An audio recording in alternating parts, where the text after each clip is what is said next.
ወደ ኢትዮጵያ ተሰድጄ ግን አርፌያለሁ። የእስራኤል ሰዎች ግን አንተን እንዳላሳድግህ አሳደውኛል። ስለዚህ እዚች ሀገር እንኑር አለችው እመቤታችን። ምን አላት? ኢየሩሳሌም ሄጄ ወንጌል አስተምራለሁ፣ ታምራት አደርጋለሁ፣ ተሰቅዬ ዓለምን አድናለሁ። ስለዚህ መሄድ አለብን አላት። የዚችን ሀገር ሰዎች ከወደድሻቸው ግን ይችን ሀገር የአስራት ሀገር አድርጌ ሰጥቼሻለሁ፣ የቃል ኪዳን ሀገር ትሁንሽ፣ የኢትዮጵያ ሰዎች በአንቺ ፍቅር ይጸናሉ አላት።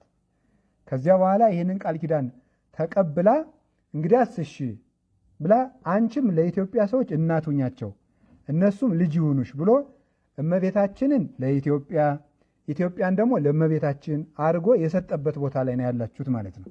ስለዚህ አሁን ሁላችሁም የእመቤታችን ልጆች ለመሆን ለኢትዮጵያ እግዚአብሔር ቃል ከገባበት ቦታ ላይ ስለተገኛችሁ የዚያ ቃል ኪዳን ተሳታፊዎች ናችሁ ማለት ነው። የእመቤታችን በረከት ይድረሳችሁ።